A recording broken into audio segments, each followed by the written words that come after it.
Hey, what's up guys? My name is Darren Jackson. Welcome back to the Not Penny Stock channel. I say that because I've been talking about penny stocks lately, and today I'm going to talk about another one. But I'm genuinely interested in the sectors that this company is trying to take over and what their ultimate goal seems to be. So that's why I'm talking about that today.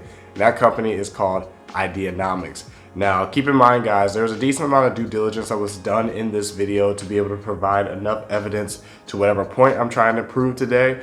But this is more of an intro level / beginner's version of an explanation with due diligence involved. The whole purpose of this video is essentially help you guys that either don't know what Ideanomics is or you've heard of it but you're not entirely sure of what it is, and maybe even persuade you to, if anything, add it to your watch list on your portfolio so you can continue to get some updates about it. So with that being said guys, if there's any other updates that you want to hear about, then definitely leave comments below, and even then I'm probably working on making a follow-up video for this.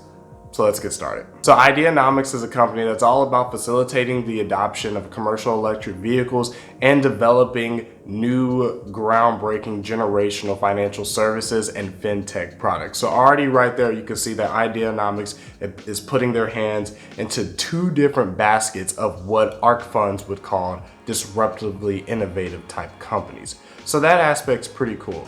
And now we're going to talk about one end of that first, being the commercial electric vehicles. Now the commercial electric vehicle side of Ideanomics is led by their own sector called MEG. MEG stands for Mobile Energy Global. Now the purpose of Mobile Energy Global is to basically persuade operators of fleets of vehicles to purchase their electric vehicles by offering them discounts on fleets of electric vehicles, the batteries that are included, and the chargers, the charging stations, and everything else, the wholesale electricity in general. Now what they also include in the electric vehicle side is their business model called the S2F2C. It stands for the sales to finance to charging. Not only does it give Ideanomics the opportunity to be involved throughout the entire process, from picking the brand of vehicle to actually paying for the electricity behind it, but it also gives them the opportunity to charge fees and make money throughout the entire process. So again, S2F2C stands for sales to financing to charging. The sales aspect of it includes Ideanomics working with the operator to choose a particular brand of vehicles, of electric vehicles that they would like to get. Ideanomics has acquisitions with a decent amount of electric vehicle companies and some on the way, including SolarTrack. So the wide selection is pretty convenient for the operator, and the operator can select the type of vehicle they want based on their budget. Speaking of budget, you go to financing. Financing is where Ideanomics can more so persuade the operator to purchase these vehicles by offering them a discount on a fleet of the vehicles and also offering them the discount on the batteries and chargers and etc., etc.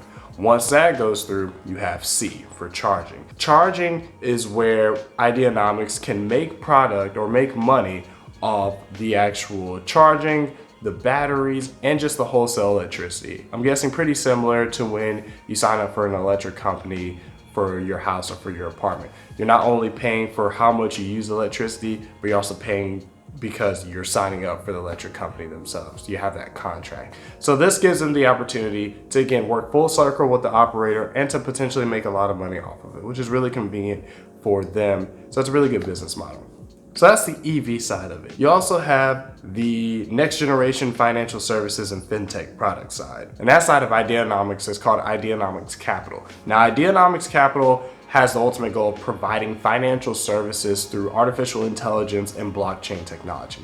Blockchain technology, that whole thing that everybody knows about and nobody understands.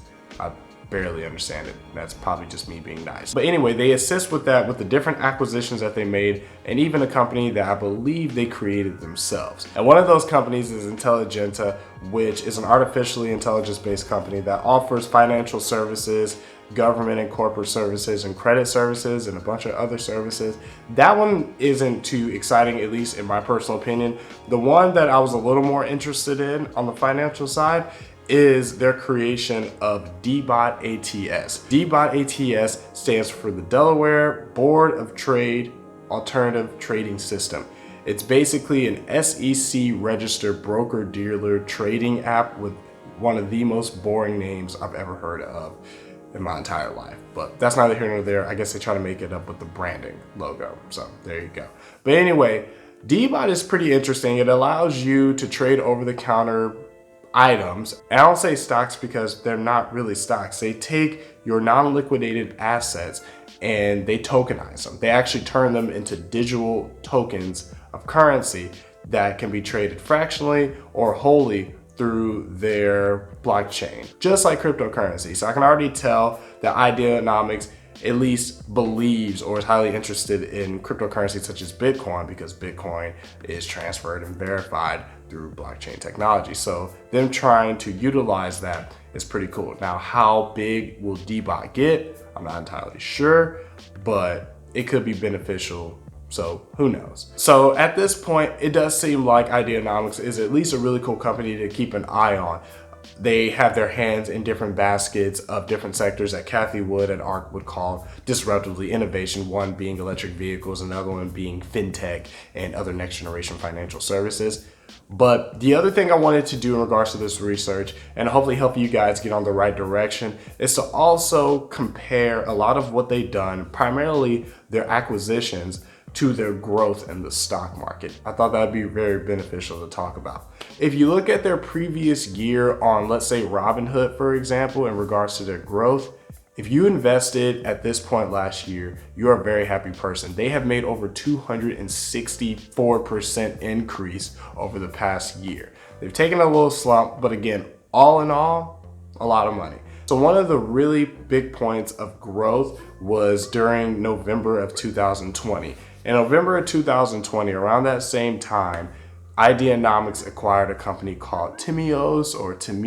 Apologize for if I misread that, but basically Timios is a company that is in the real estate market. So the point is that a real estate agent has to communicate with multiple middlemen with the ultimate goal of helping a specific client purchase a specific house. That's the end game, and they want to make commission off that. So instead of making it pretty inconvenient as it seems to be, Timios is supposed to be a platform to where they are an app as a one-stop shop for the real estate agent. And they're also doing this, Ideanomics is also doing this because they believe that the housing market is going to grow now and continue to grow in the future. So with that belief, that's not really a bad idea.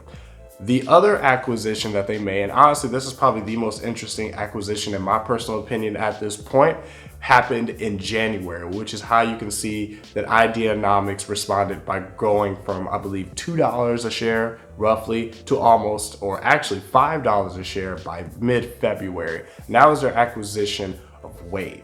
Wave is a EV charging company, but instead of building chargers that you just plug into the side of your vehicle, they actually produce charging pads that are flush on the ground. There's actually this really cool video that shows a Wave charger ready charter bus going over this charging pad, and all it seems to do is just drive over the charging pad, and that's it. You can see off the navigation system or the monitor inside the bus the charging status. So once it goes over, the charging process begins.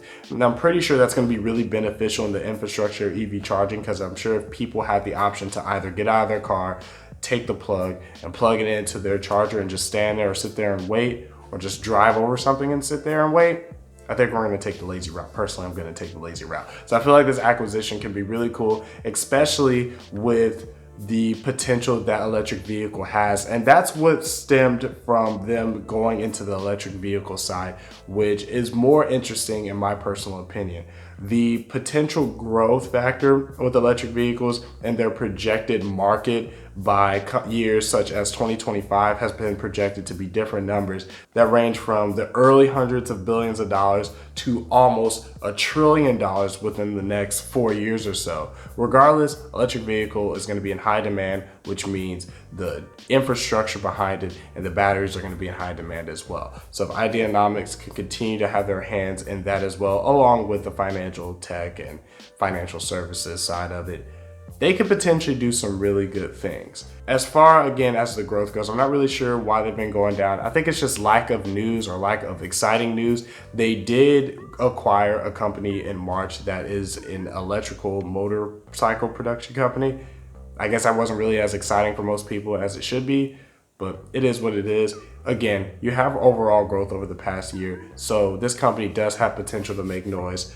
But at this point, I'm personally more persuaded to keep this company on my watch list. And there's a lot of people out there that read about the hype about companies like Ideanomics, maybe even from this video, and want to avoid the FOMO without doing the additional research. By the way, FOMO being fear of missing out. So they'll just throw 100 stocks worth of dollars into this company.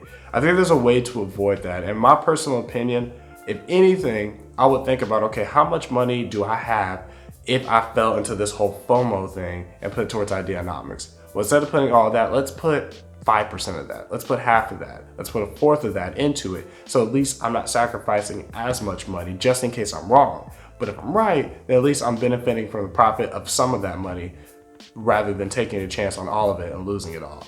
So that's where I'm at right now, but I am working on doing some additional research on this company. But with that being said, if you guys have any questions or any comments about this company, maybe even anything I missed or misinterpreted, please leave your comments below. I love communicating with you guys. Again, this channel is all about the financial journey and me teaching you guys about the things I'm learning as I'm learning them, whether they're stocks or investing advice. And a lot of the advice I get are from you guys, so please continue to do that. Speaking of advice, make sure you guys watch some of these other videos that I hope help you guys on your investing journey as they have in mind.